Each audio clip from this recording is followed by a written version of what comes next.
Hello and welcome to the CCO Infectious Disease Podcast. I'm your host, Zachary Schwartz. In today's episode, I'm joined by Alicia Stillman of the American Society for Meningitis Prevention.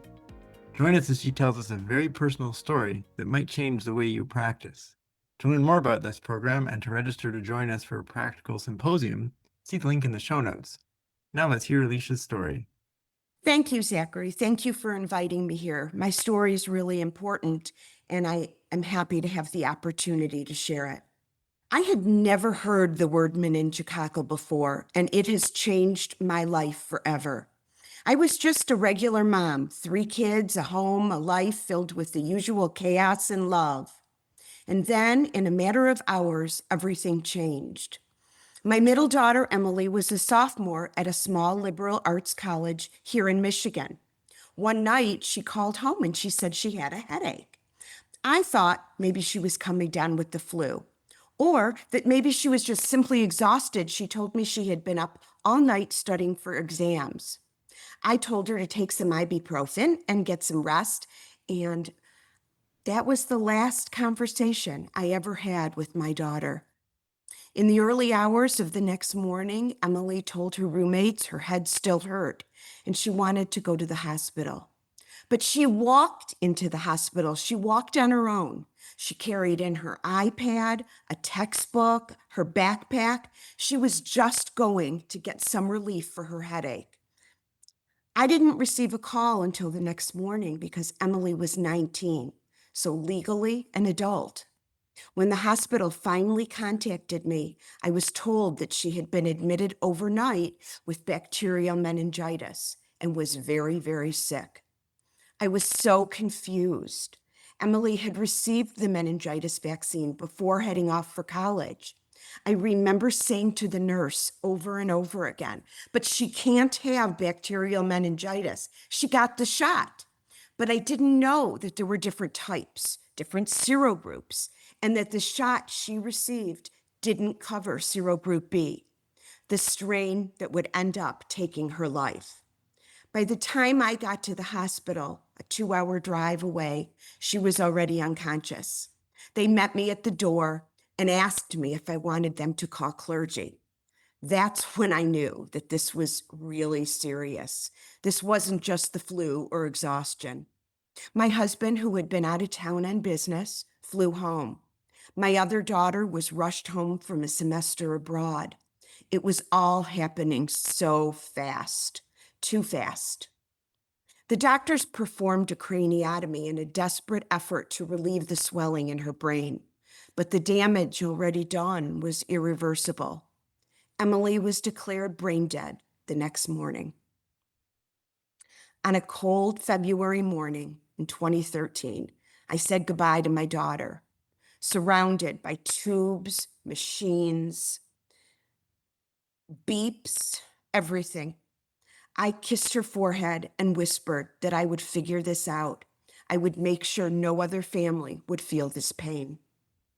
Out of my grief, I created the Emily Stillman Foundation, and later, in partnership with another mother who lost her daughter, Patty Wukovitz, we began the American Society for Meningitis Prevention, which has grown so fast to become the leading meningitis advocacy organization in the United States. Emily's story is not unique. Meningococcal disease, especially meningitis B, nicknamed Men-B, affects healthy adolescents and young adults at a terrifying speed. It's transferred easily in this group through everyday behaviors like sharing drinks, utensils, even vaping devices. And yet, despite all of this, many families are still unaware that there are 2 separate vaccines needed to protect as much as possible. One for the Men-ACWY and a separate one for Men-B. And now there's a newer combined vaccine, Men-ABCWY, which protects all 5 serogroups, which includes Men-B. Here's the tragic irony. Since 2011, 100% of all college campus outbreaks have been caused by meningitis B, and most colleges only require the Men-ACWY vaccine. So parents like me send their children off to school believing they're protected against meningitis, and they still don't know. We're working to change that. We speak to students, parents, medical professionals, and policymakers. We push for comprehensive vaccine policies and education. We emphasize that healthcare providers must clearly communicate the risks and the importance of comprehensive meningitis vaccination, and offices must be prepared to answer questions knowledgeably. Everybody in the office, from the receptionist to the physician. I hope no other mother has to stand in a cold hospital hallway, hearing the word clergy and realizing her world is about to shatter.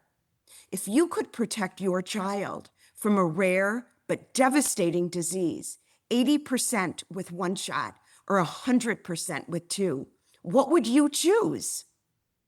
Emily saved 5 lives through organ donation. Now, through her story, I hope she saves many more. To learn about your role in preventing meningitis infection, join us in person or virtually at a free upcoming symposium with my colleague, Patty Wukovitz, and faculty experts, Gary Marshall and Jana Shaw. You will hear the latest data on meningococcal vaccines and recommendations and learn more about the risk factors for invasive meningococcal disease. You'll gain strategies for counseling patients and caregivers on meningococcal vaccines. Let's work together to close the educational gap and protect many more lives. Well, thank you, Alicia, for sharing your personal story, and thank you to our listeners for joining in. To get a link to the symposium that Alicia mentioned, you can just see the link in the show notes for this program. Thank you all so much, and we'll see you on the next podcast soon.